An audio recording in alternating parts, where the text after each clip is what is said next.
जहां हम जानेंगे नागा साधु किसे कहते हैं और महाकुंभ में स्नान करना क्यों है आवश्यक। लेकिन उससे पहले लेंगे एक छोटा सा ब्रेक। ब्रेक के बाद जल्द हाजिर होंगे। खुशखबरी खुशखबरी खुशखबरी, बेरोजगारों के लिए खुशखबरी। जी हाँ, ई कॉमर्स के क्षेत्र में एक अनोखा खोज। Fast store. घर बैठे फोन घुमाकर लखपति करोड़पति बने। ना सुना ना सुनेंगे, सपना नहीं हकीकत है। घर बैठे कोई भी सामान बुक कर 1 घंटे में मंगवाएं, अनेकों पुरस्कार संग मासिक सैलरी पाएं। अधिक जानकारी के लिए www.faststoreincome.com पे आएं।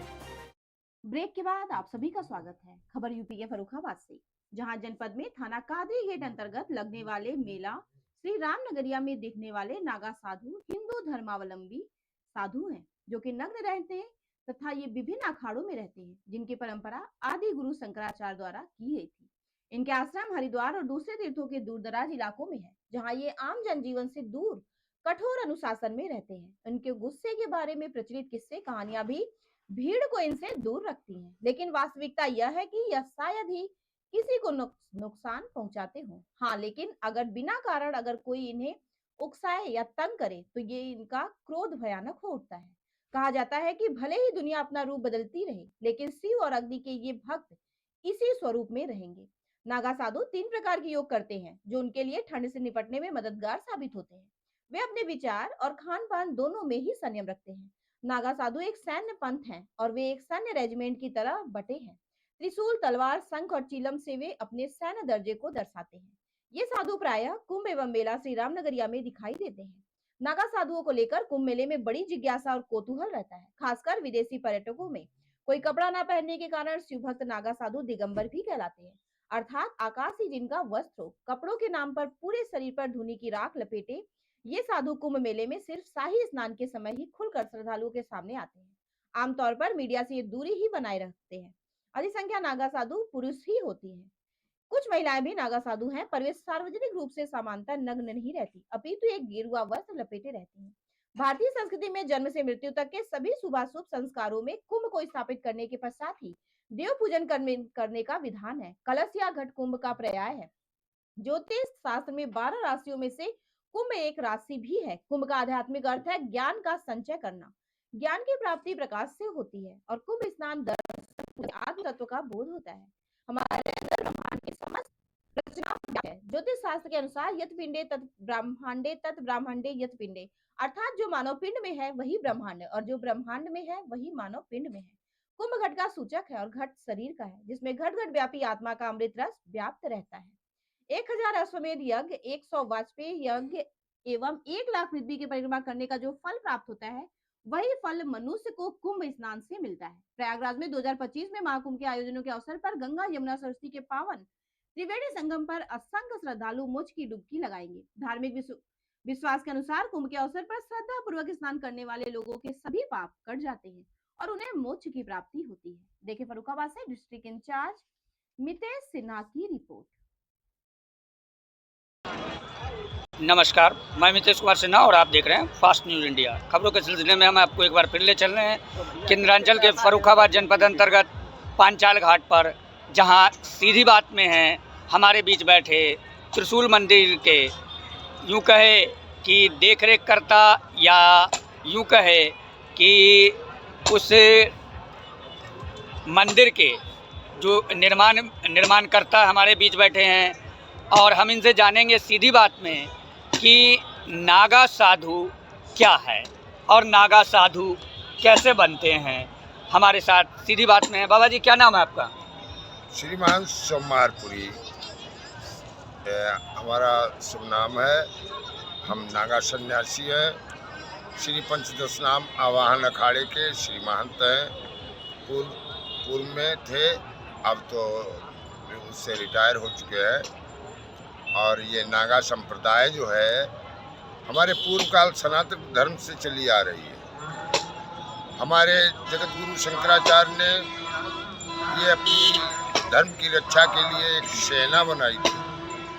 ऐसी सेना जो ब्रह्मचर्य का पालन करती थी, निर्वस्त्र रहते थे, जंगलों में निवास करते थे, राजा महाराजाओं से अपनी सुविधा के लिए भरण पोषण के लिए उनसे दान लेकर के और जंगलों में रहते थे। जब भी हमारे देश में, हमारे भारत में कोई संकट आता था, धर्म की रक्षा हेतु ये अपने तलवार, त्रिशूल, अन्य हथियार लेकर के उसकी रक्षा के लिए खड़े हो जाते थे। तो इन्होंने ये संप्रदाय जो बनाई है, इसके 4 मठ बनाए हैं। श्रृंगेरी मठ, जोशी मठ, शारदा मठ, इस प्रकार से चारों दिशाओं में 4 मठ बनाए। चारों मठों के 4 शंकराचार्य होते हैं, 4 मठाधीश होते हैं और उनके द्वारा ये संचालित होता है, जिनकी धर्म ध्वजाएं हमारे हर कुंभ में लगाई जाती हैं। और महानागा संप्रदाय को जो भी नए शिष्य बनते हैं उनको हम लोग दीक्षा देते हैं और उनके नियम बताते हैं। उनके नियम बहुत अच्छे होते हैं। ऐसा सिखाया जाता है कि वो अपने परिवार से संपर्क खत्म करके जंगलों में जाकर के तपस्या करते हैं, ब्रह्मचर्य का पालन करते हैं। इस प्रकार से नागा संप्रदाय बहुत समय से जगत गुरु शंकराचार्य का के अंतर्गत ये चलाया हुआ ये धर्म की रक्षा हेतु ये नागा संप्रदाय के संत रहते हैं। जंगलों में भी रहते हैं, पहाड़ों में भी रहते हैं, निर्जन स्थान में भी रहते हैं, तटों पर भी रहते हैं। यानी जहाँ जहाँ से हो सकता है वहाँ से धर्म की रक्षा हेतु वहाँ पर विराजमान है। सूत्रों की जानकारी से कहें तो जैसा कि सुनने में अक्सर आता है कि जब कोई व्यक्ति साधु कर्म में जाता है अर्थात साधु बनता है तो उससे पूर्व उनका पिंडदान करना होता है। इसमें कहाँ तक सच्चाई है? ये सच्चाई सत्य है, इसमें कोई भी झूठ नहीं है। इसमें 5 गुरु होते हैं। जो भी नागा साधु बनता है तो उसके 5 गुरु होते हैं और 5 गुरु उनको लंगोटी देते हैं, भभूति देते हैं, सूत्र, शिका सूत्र उनका लेकर के उनको कंठी माला देते हैं और 24 घंटे तक उनको गंगा के तट पर रहना पड़ता है, जहां उनको पिंडदान देकर के आचार्य जब आते हैं तो उनको महामंत्र का ज्ञान कराते हैं और ओम नमः शिवाय का जाप करने के लिए बोलते हैं। तो 24 घंटे वो बैठ करके वो गंगा के किनारे ओम नमः शिवाय का जाप करते हैं, जिसको विजया हवन कहते हैं। अपने लोग हवन कह देते हैं, वहाँ विजया हवन होता है। विजया हवन का मतलब है कि मंत्रों द्वारा, वेद मंत्रों द्वारा उच्चारण किए हुए आचार्य के द्वारा उस विजया हवन में बैठ करके सभी को हवन कराया जाता है। उसके बाद आचार्य जो है वो उनको दीक्षा देते हैं।